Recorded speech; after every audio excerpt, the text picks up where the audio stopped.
మీ GIET ఇప్పుడు GGUగా మారింది. 2000కు పైగా ప్లేస్మెంట్స్, IPM, KPMG వంటి సంస్థలతో ఇంటిగ్రేటెడ్ కోర్సులు, UPSC కోచింగ్, అడ్మిషన్లు ఓపెన్. త్వరలో శ్రావణ మాసం మొదలవబోతుంది. అయితే శ్రావణ మాసంలో ఎలాంటి పూజలు చేసుకోవాలి, ఎప్పుడు చేసుకోవాలి, ఇంకా రెండో శుక్రవారం అంటే వరలక్ష్మి వ్రతం చేసుకునేప్పుడు ఎలాంటి జాగ్రత్తలు పాటించాలి, అసలు ఎవరు చేసుకోవచ్చు, ఎవరు చేసుకోకూడదు వరలక్ష్మి వ్రతం, ఇలాంటివన్నీ మనం డీటెయిల్డ్గా తెలుసుకుందాము. గురువు గారిని అడిగి ప్రస్తుతం మనతో పాటు ఉన్నారు ప్రముఖ పండితులు శర్మ గారు. అలాగే ఆయన అందరికి తెలుసు నందిబట్ల శ్రీహరి శర్మ గారు. నేను శర్మ గారు అంటుంటాను, బట్ నందిబట్ల శ్రీహరి శర్మ గారు. ఒక్కసారి ఆయన అడిగి అన్ని డీటెయిల్గా తెలుసుకుందాం. గురుగారు నమస్తే అండి. వాగర్థావివ సంపృక్తౌ వాగర్థ ప్రతిపత్తయే జగతః పితరౌ వందే పార్వతీ పరమేశ్వరౌ ఆదిత్యాయ చ సోమాయ మంగళాయ బుధాయ చ గురు శుక్ర శనిభ్యశ్చ రాహవే కేతవే నమః. శృంగేరి జగద్గురు పీఠాధిపతులకి, కంచి పీఠాధిపతులకి నమస్కారములు తెలియచేసుకుంటూ కార్యక్రమాన్ని ప్రారంభిద్దాం. గురుగారు, త్వరలో ఇంకొక 4-5 రోజుల్లోనే స్టార్ట్ అవబోతుంది. అందరికీ ఇష్టమైనటువంటి శ్రావణ మాసం, ముఖ్యంగా ఆడవాళ్ళకి చాలా ఇష్టమైనటువంటి మాసం ఇదంతా కూడా. సో ఈ శ్రావణ మాసంలో అసలు ఎవరికి పూజ చేయాలి, ఏ అమ్మవారికి పూజ చేస్తే బెటర్ ఉంటుంది, అందరికీ మంచి జరుగుతుంది, తర్వాత ఎప్పుడు చెయ్యాలి, రెండో శుక్రవారం లేదా వరలక్ష్మి వ్రతాన్ని అందరూ చేసుకోవాలా, లేకపోతే కొత్తగా పెళ్ళైన వాళ్ళు ఆ ఒక్క సంవత్సరం మాత్రమే చేసుకుంటారా? ఎందుకంటే కొన్ని ఏరియాస్లో అలాంటి సాంప్రదాయం ఉంది గురువు గారు. గమనించుకున్నట్లయితేనమ్మా, శ్రావణ మాసం అనేటువంటిది మనకు 13వ తారీఖు రోజు నుంచి ప్రారంభమవుతుంది. గురువారంతో ప్రారంభమవుతుంది. పైగా ఆధ్యాత్మికకి ఆనవాలమైనటువంటి నక్షత్రాలలో కేతు నక్షత్రం అయినటువంటి మఖా నక్షత్రంలో ఇది ప్రారంభమవుతుంది. కాబట్టి శ్రావణ మాసము అనంటే యవ్వన మాసముగా చెప్పబడింది. 12 మాసాలలో శ్రావణ మాసం యవ్వన మాసంగా చెప్పబడి ఉంది. ఎందుకు గురువు గారు అట్లా? అంటే ఉగాది నుంచి వసంత ఋతువు ప్రారంభమవుతుంది కదా, అప్పుడప్పుడే అన్ని ఆకులు రాలి చిగురిస్తుంటాయి. ఈ శ్రావణ మాసానికి అన్ని చెట్లు కూడా మంచి పత్రములతో, ఆకులతో నిగనిగలాడుతూ కొత్తగా కళకళలాడుతూ కనిపిస్తుంటాయి. అందుకనే యవ్వన మాసముగా చెప్పబడింది. అంటే దీన్ని ఎలా అర్థం చేసుకోవాలి? ఈ శ్రావణ మాసంలో మనం ఏ సంకల్పం చేసుకొని మన ఇష్టదేవత ఆరాధన కనుక చేస్తే, ఇప్పుడు యవ్వనంలో ఏ పనైనా మనిషి చేయగలుగుతాడు.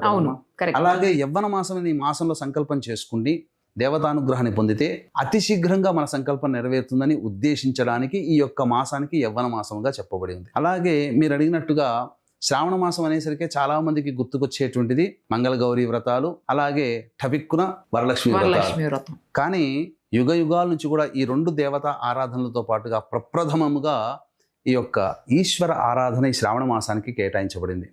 పార్వతీ అమ్మవారు పరమేశ్వరులతో ఒకసారి సంవాదంలో ఉండగా ప్రశ్నలు అడుగుతూ ఉంటే, స్వామి మీకు ఏ మాసం అంటే ఎక్కువగా ఇష్టం అని అడగగానే టపీమని శ్రావణ మాసం అని చెబుతాడు. మన దగ్గర వరలక్ష్మి వ్రతాలు ఎక్కువగా ఆచరిస్తారు, కానీ నార్త్ సైడ్ కనుక మీరు వెళ్ళినట్లయితే ప్రతి ప్రాంతంలో కూడా కావడి పెట్టుకొని బంబం భోలేనాథ్ అనుకుంటూ వెళతారు. వాళ్ళ ఇంటిలో చెరువులో కానీ, దగ్గరలో బావిలో కానీ, ఇంట్లో కానీ శుద్ధమైన నీరుని కావడిలో పెట్టుకొని పాదయాత్ర చేస్తూ దగ్గరలోని ప్రముఖ శైవ క్షేత్రానికి పిల్ల పాపలతో కూడా వెళ్ళి ఆ స్వామిని దర్శించుకుని ఆ తెచ్చుకున్న నీటితో ఆ ఈశ్వరునికి అభిషేకం చేసి తిరిగి మొక్కు చెల్లించుకొని ఇంటికి వస్తారు. ఇలా మొక్కు పెట్టుకొని శ్రావణ మాసం అంతా కూడా చేస్తారు. నార్త్ సైడ్లో మనకు ఆషాఢ పౌర్ణమి నుంచి అక్కడ వాళ్ళకి శ్రావణ మాసం ప్రారంభం అయిపోయింది కూడా. శ్రావణ పౌర్ణమితో వాళ్ళకి సమాప్తం అవుతుంది శ్రావణ మాసం, మనకు అమావాస్య వరకు. ఇక గమనించుకున్నట్లయితే ప్రధానంగా ఈ యొక్క శ్రావణ మాసము 13వ తారీఖు రోజున ప్రారంభమవుతుంది. కాబట్టి చాలా మందికి ఉండేటువంటిది ఎప్పుడు శుభ్రం చేసుకోవాలి, ముందు రోజు అమావాస్య వచ్చింది, తర్వాత ఆ ముందు రోజు చూస్తే మంగళవారం అయింది, చేసుకోవచ్చా లేదా, సోమవారం నాడు మరి 2 రోజుల ముందర ఎవరు చేసుకోరు కదా. కాబట్టి ఈ సంబంధించినటువంటి బూజు దులుపుకోవడం ఇవన్నీ కూడా సోమవారం నాడు చేసుకోవచ్చు. కానీ శాస్త్రంలో ఏం చెప్పబడింది అంటే, చుక్కల అమావాస్య అయినటువంటి ఆషాఢ అమావాస్య రోజున పాత ప్రమిదలు, ఇత్తడి ప్రమిదలు, వెండి ప్రమిదలు, వెండి వస్తువులు పూజకు సంబంధించి అవన్నీ కూడాను 12వ తారీఖు రోజున శుభ్రపరచుకోమని చెప్పబడి ఉంది. 12వ తారీఖు రోజున గ్రహణం ఉంది, మన భారతదేశంలో కనిపించదు. కనిపించిన గ్రహణానికి ఎటువంటి ఆచార నియమాలు పాటించాల్సిన పని లేదు. కాబట్టి నిరభ్యంతరంగా 12వ తారీఖు రోజున మనం ఈ కార్యక్రమాలు కనుక వస్తువులు కడుక్కోవడాలు చేసుకోవచ్చు.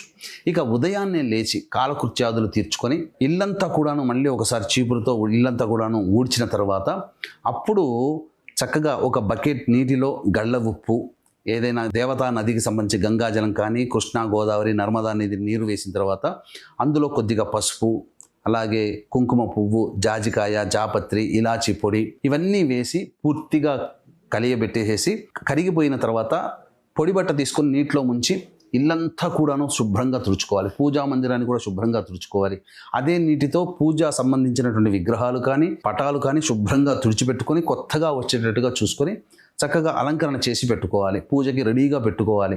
ఇక తదనంతరం ఆ యొక్క ఇంట్లో ధూపం వేయాలి. ఎత్ర శుచి తత్ర దేవతాహ. కాబట్టి శుచి శుభ్రత ఉంటే దేవతాశక్తి. పైగా లక్ష్మీ అమ్మవారి ఆరాధన చేస్తున్నటువంటి రోజులు ఈ శ్రావణ మాసం కాబట్టి ప్రతిరోజు కూడా ఉదయము సాయంకాలం ధూపం వేయాలి. వేస్తే ఈ యొక్క నెగిటివ్ ఎనర్జీ అనేటువంటిది ఇంట్లో వెళ్ళిపోతుంది. ఉదయం సాయంకాలం ప్రతిరోజు కూడాను దీపారాధన చేయవలసిందే. అందులో ఏమాత్రం సందేహం లేదు. ఉషస్సు సమయంలో, సంధ్యా సమయంలో, అనగా ఉదయం పూట సూర్యుడు రాకముందు నక్షత్రాలు వెళ్ళిపోయి వెలుగున్న సమయంలో దీపారాధన, అలాగే సాయంకాలం కూడా సూర్యుడు వెళ్ళిపోయి చీకటి పడకముందు వెలుతురుండే సమయంలో దీపారాధన చేయవచ్చు. ఈ దీపారాధనలో శ్రావణ మాసంలో పంచతైల దీపారాధన కూడా చెప్పబడి ఉంది. అంటే కొబ్బరి నూనె, విప్ప నూనె, వేప నూనె, ఆముదము, ఆవు నెయ్యి వీటన్నిటిని కూడా కలిపి దీపారాధన చేయొచ్చు. లేదుగా 5 దీపారాధన కుందులు పెట్టి ఒక్కొక్క ద్రవ్యంతో చేసుకోవచ్చు, దీపారాధన చేసుకోవచ్చు. చాలా విశేషంగా ఉంటుందమ్మా. అలాగే వీక్షించేటువంటి ప్రేక్షకులు కూడా కుక్కి సుబ్రహ్మణ్య క్షేత్రంలో గ్రహణ దోష నివారణ పూజలు, హోమాలు, కుజగ్రహ ప్రభావం వలన విద్యలో, ఉద్యోగంలో, దాంపత్య విషయంలో, సంతాన విషయంలో, వివాహ విషయంలో, రాణి బాకీలు, అలాగే రుణ బాధల విషయంలో, కోర్టు సమస్యలు, శత్రు సమస్యలు, సంతాన పరంగా ముఖ్యంగా సమస్యలు, కాలసర్పదోష నివారణ, ఇవన్నీ కూడా సంబంధించినటువంటి కుజగ్రహ ప్రభావంలో జరుగుతాయి. కాలసర్పదోషాలు, సర్పదోషాలు. కుజునికి అధిష్టాన క్షేత్రమైనటువంటి కుక్కి సుబ్రహ్మణ్య క్షేత్రంలో ఈ చెప్పినటువంటి దోషాల నివారణకి ఆయా దోష నివారణ పూజలు, హోమాలు, అలాగే ప్రస్తుతం శని వక్రీకరించినటువంటి కారణం చేత 12 రాష్ట్రాల వారికి కూడాను సమస్యాత్మకంగా ఉంది కాబట్టి శని దోష నివారణ పూజలు, హోమాలు జరిపించి పూజ చేసిన కరంగలి మాల ఇవ్వడం జరుగుతుంది. అవకాశం ఉన్నటువంటి వాళ్ళు 12వ తారీఖు రాత్రి 8 గంటల లోపల స్క్రీన్ పై కనిపిస్తున్న నెంబర్కి కాంటాక్ట్ చేసి గోత్రనామాదులు నమోదు చేసుకోవచ్చు. ప్రధానంగా ఈ యొక్క శ్రావణ మాసంలో మంగళగౌరి వ్రతము వివాహం కావాల్సిన అమ్మాయిలు, వివాహమైన ఆడవాళ్లు భర్త సౌమంగళ్యం పెరగడం కోసం, అనగా చక్కగా సౌమంగళ్యత సిద్ధి కలగడం కోసం, ఆయురారోగ్యాలు కలగడం కోసం ఈ యొక్క వ్రతాన్ని, గౌరీ వ్రతాన్ని, పెళ్లి కాని అమ్మాయిలు మంగళగౌరి వ్రతాన్ని ఆచరిస్తారు. బుధవారం వచ్చేసేసరికి గణపతి దేవత ఆరాధన, గురువారం ఎలాగో దత్తాత్రేయ ఆరాధన చేస్తారు. అలాగే శుక్రవారం మనకు చెప్పాల్సిన పని లేదు, శుక్రవారం మహాలక్ష్మి ఆరాధన. శనివారం నాడు ముఖ్యంగా వెంకటేశ్వర వ్రత ఆరాధన. చాలామంది సప్త శనివార వ్రతం అనేటువంటిది కొత్తగా ఈ శ్రావణ మాసంలో మొదలు పెట్టుకుంటారు. లేదా శనివారము వెంకటేశ్వర ఆరాధన చేయడము, ఆదివారము ఖచ్చితంగా శ్రావణ మాసం ఆదివారం చేసుకోవచ్చు. ముఖ్యంగా విశేషంగా శ్రావణ సోమవారాలు అనేటువంటివి చాలా ప్రత్యేకమైనటువంటిది. అవకాశం ఉంటే కనుక ఆదివారము, సోమవారము మరియు శుక్రవారం ఈ 3 రోజుల పాటు ఈ నెలలో ప్రధానంగా శ్రావణ మాసంలో ధూమపానం, మద్యపానము, మాంసాహారము, అలాగే దాంపత్యము విసర్జించాలి.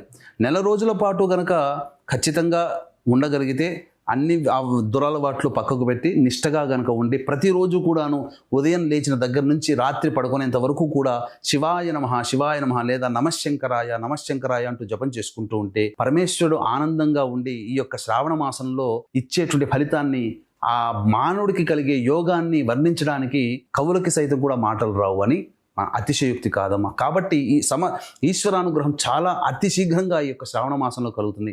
అందరూ కార్తీక మాసం అంటారు, కానీ శ్రావణ మాసమే చాలా గొప్పదైనటువంటిది, ఈశ్వరానుగ్రహాన్ని ప్రసాదించేటువంటిది.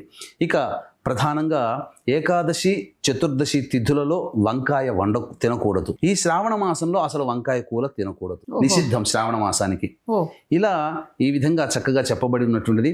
ప్రధానంగా శ్రావణ సోమవారాలు చక్కగా ఈశ్వరారాధన చేస్తే వివాహం కావాల్సినటువంటి అబ్బాయిలు, అమ్మాయిలకి అతి శీఘ్రంగా వివాహం కలుగుతుంది. ఎందుకు తినకూడదు గురువుగారు వంకాయ? అంటే దీంట్లో సైన్స్ అనేటువంటిది జోడించి ఉందమ్మా.